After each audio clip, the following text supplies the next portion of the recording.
Assalamualaikum warahmatullahi wabarakatuh dan salam sejahtera. Okey, hari ini kita nak bercerita tentang sebuah MPV daripada model Proton, dan yang penting kenapa nak cerita ni sebabnya ini adalah high spec dia dan color dia sangat special. Jangan lupa sebelum tu like dan subscribe serta tekan butang loceng. Kalau akan datang saya ada update video, dapat info menarik. Okey, jom.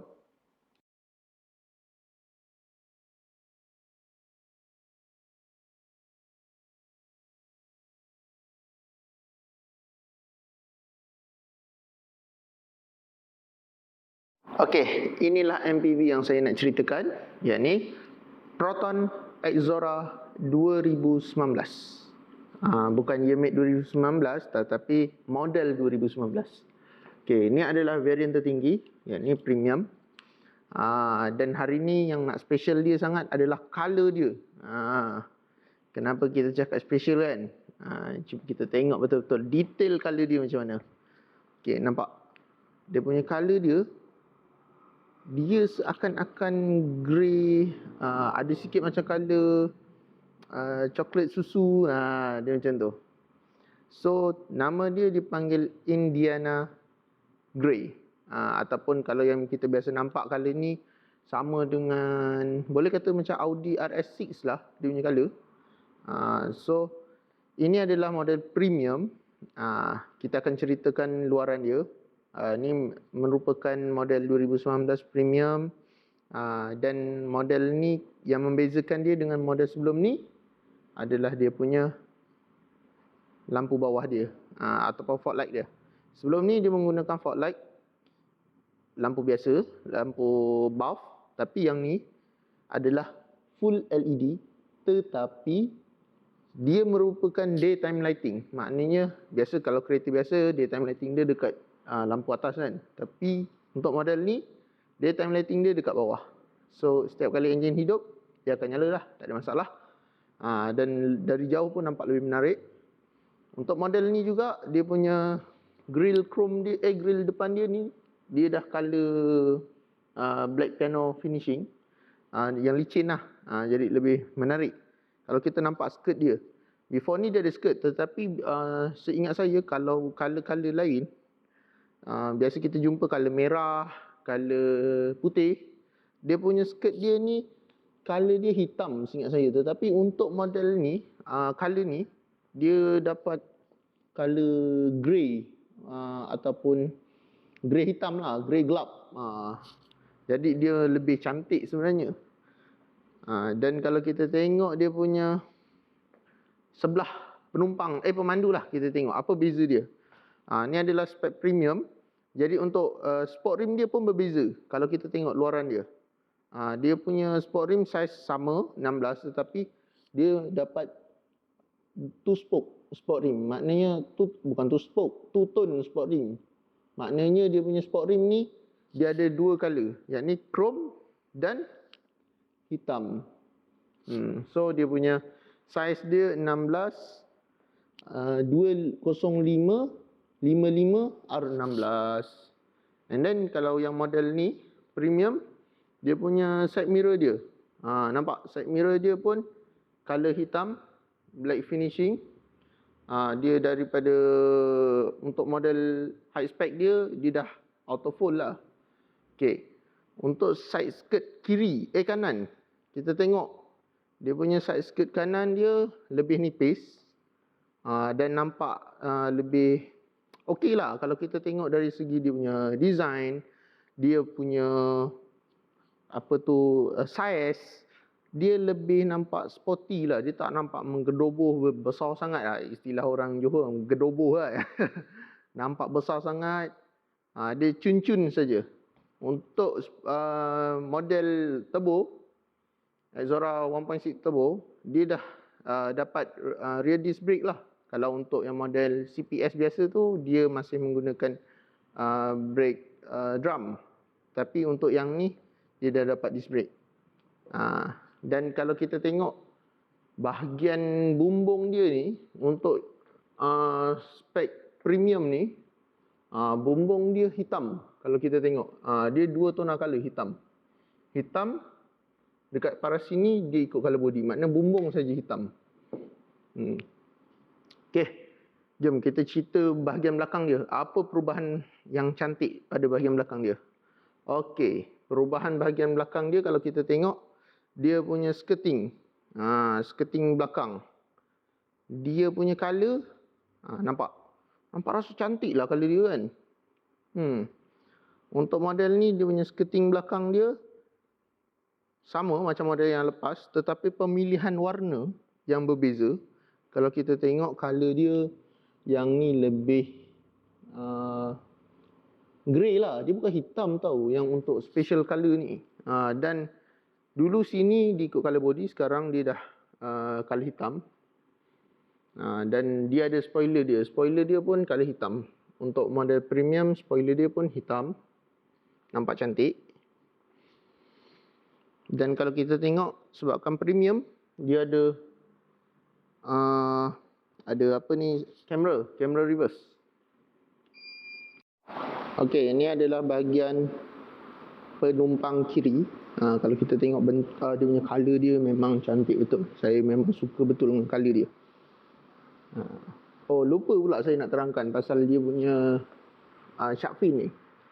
Ni merupakan antena yang menggantikan untuk ni variant premium sajalah yang dapat. Dia menggantikan antena stick punya yang dulu berada dekat tengah-tengah sini.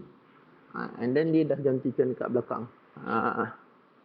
So dia punya color dia pun di color warna hitam piano black piano dengan design yang cantik macam tu. Memang cun-cun, dah tak payah buat apa-apa. Okey, jom kita cari bahagian dalam macam mana.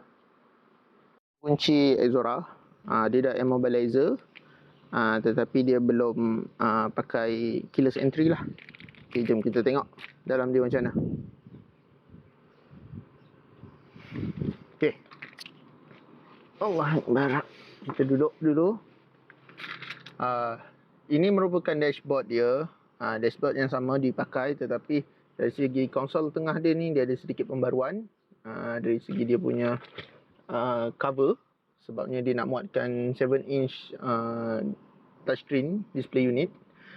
And then dari segi dia punya blower ni, cover ni semua dah lain sedikit daripada model yang sebelum ni. So dari segi jam, tak salah saya dulu jam kat sini lah. So sekarang dah tak ada. Okay, yang ni dia punya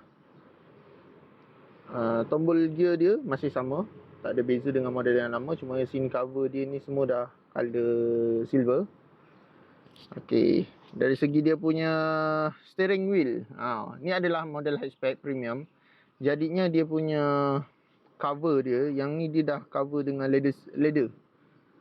Dia dah pakai leather. So dia punya feel pegang dia tak rasa tebal sangat dan comfort.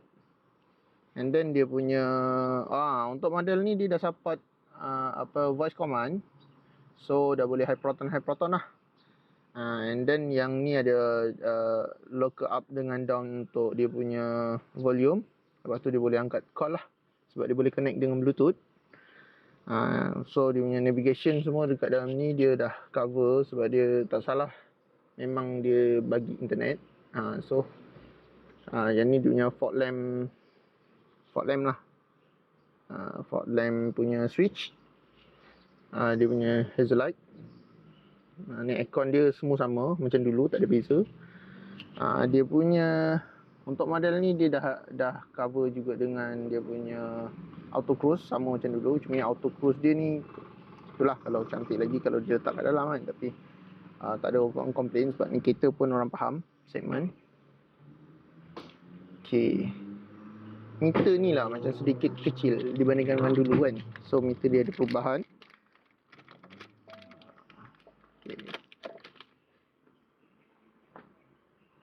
Kereta ni dilengkapi dengan sistem ABS, Electronic Stability Control dan Electronic Traction Control. So semua dah ada, tak ada masalah apa-apa lah, tak ada komplain.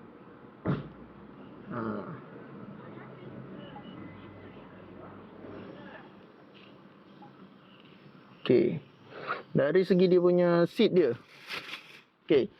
Seat dia ni untuk yang high spec dia mendapat seat semi leather, maknanya bahagian tengah ni dia fabric dan yang tepi ni leather. Tujuan utama dia kenapa dia letak seat semi leather adalah untuk kita merasakan selesa bila kita membawa muatan penuh, dan muatan penuh lah maksudnya ramai penumpang, dan semasa di selekor-selekor pemanduan. Sebabnya fabric kalau dia letak fully leather tak ada masalah, tetapi dari segi keselesaan, sebabnya kereta MPV ni dia punya orang panggil body roll. Maknanya kalau dekat cornering tu kita rasa macam menyengit sedikit apa semua. Kalau kita pakai fully leather, kita akan rasa badan kita lebih rancak bergerak. Jadi dia tukarkan kepada semi leather supaya posisi tengah kita tu terjaga, dan dia sedikit membentuk sebagai bucket seat. So dia macam semi bucket lah. Jadi dia lebih comfort untuk cornering, dia memeluk badan dan tidak terlampau licin. Okay, kereta ni masih menggunakan handbrake, tak ada masalah, sebab kadang waktu emergency handbrake sangat diperlukan. And then okay, ni adalah features tambahan baru daripada model sebelum ni tak ada. So yang ni dia adalah USB port, ada 2 kat depan. Dan untuk yang premium saja yang ada auto fall. Kira dia punya, okay, tengok dia punya side mirror boleh automatic lipat dengan ni lah. Okay. Untuk pemandu yang lebih mahukan rendah, macam orang yang lebih tinggi, dia akan turunkan seat rendah dan dia rasa steering dia agak tinggi, semua boleh ditarik turun. Tapi kereta ni dia masih belum teleskopik, dia baru tails saja. So untuk pemanduan biasa memang okey, tak ada komplain apa-apa. Yang tadi yang saya cakap, kalau model sebelum ni dia punya kamera reverse dia dekat sini. Tapi sekarang dia dah turun kat display unit lah. So lebih sopan lah. Okay, jom kita tengok bahagian belakang. Apa ada bahagian belakang. Okay, specialnya Exora ni daripada segmen yang lain, dia ada aircon vent belakang. So dia lebih selesa untuk penumpang belakang. Sebabnya dia boleh control sendiri tolak tengah tu. And then dia punya sebab dia lebih besar sedikit dibandingkan dengan pesaing dia macam Alza dan Grand Livina, dia lebih besar. Jadinya dari segi sudut keselesaan dia lebih menawarkan lebih ruang lah untuk penumpang. Dan cara untuk melipat seat dia ni senang saja, kita tarik dan kita terus boleh ni. Sebenarnya dia ada satu lagi step, tapi dia kena cepat lah, nanti dia akan flip terus, dia naik. So untuk ke third row, okay, yang untuk third row apa ada, kalau kita tengok cup holder kiri dan kanan ada, headrest pun ada kiri dan kanan. Lepas tu dia punya seat belt dia kiri dan kanan pun ada. So kereta ni memang menawarkan space, dan dari segi harga, value for money memang ada. Walaupun orang kata dia dah lama, tetapi dari segi dia punya kelebihan dia tu masih berbaloi. Dan benda yang paling utama adalah dia punya ruang. Ruang dia, kalau kita tengok memang ruang, kalau untuk orang yang berniaga ke apa, memang ruang space dalaman dia ni besar. So tak ada apa-apa komplain. Dah, jom kita tengok nadi utama dia, penggerak nadi utama. Jom. Okey, inilah nadi utama kereta Exora Turbo. Enjin dia dibekalkan dengan cc 1.6 CPS turbo. Dan kalau kita tengok, ini adalah turbo dia. Okey. Dan ini adalah ABS modular dia. Dan dia punya gearbox dia menggunakan gearbox CVT. Ni adalah gearbox CVT dia. Okey. Dari segi enjin menghasilkan 140 PS dan torque sebesar 210 Nm. So untuk kereta saiz begini, dengan kuasa yang dihasilkan torque sebesar 210 Nm sudah memadai. Sebabnya kereta MPV dengan 210 Nm ni kira dia antara yang terawal memakai enjin turbo dan antara yang terbesar lah dia punya torque dia untuk zaman tu lah. Kalau dibandingkan dengan kereta-kereta segmen dengan dia yang lebih kecil dan dia punya torque dia pun tak besar. Kereta ni torque dia lebih daripada 2000cc sebab zaman tu 2000cc pun torque dalam 18, 19. Yang ni 210 kira dia ada advance sikit lah. Okay, kita tengok bahagian bawah dia. Bahagian bawah dia ni yang kalau nampak tak? Ni merupakan dia punya intercooler turbo dia. Dia keluar daripada turbo ni pipe turun ke bawah sana. Dan dia lalu dia patah balik return ke dia punya TPS throttle body sistem dia kat belakang tu. So kereta ni sistem kalau tanya turbo dia ada intercooler, ada kat tepi. Okay, dari segi dia punya CVT dia punya CVT pipe dia, kalau kita nampak turun ke bawah dia ada penyejuk. Dia ada penyejuk. Untuk penyejuk dia ditarik ke tepi tu. Nampak? Dia punya condenser dia dekat depan ni. Ni condenser dia. Lepas tu dia punya tu apa ni? Radiator. Radiator dia. So untuk kereta moden yang menggunakan dua kipas dah tak banyak dalam market. So kira Exora ni antara yang okey. Dia dapat dua kipas, satu kipas enjin, satu kipas radiator. So lebih cepat sejuk aircon. Yang dulu diorang komplain pipe pecah, yang ni so sekarang ni dah pakai besi. Dia punya kualiti pun dah ditambah baik, so tak ada masalah untuk penyejukan bearing. Okay, itu saja. Kalau anda berminat boleh hubungi saya. Bantu saya dengan like dan subscribe serta komen. Dan saya akan tinggalkan nombor telefon saya di bawah jika mahu memiliki sebuah kereta MPV yang berbaloi. Okay, bye.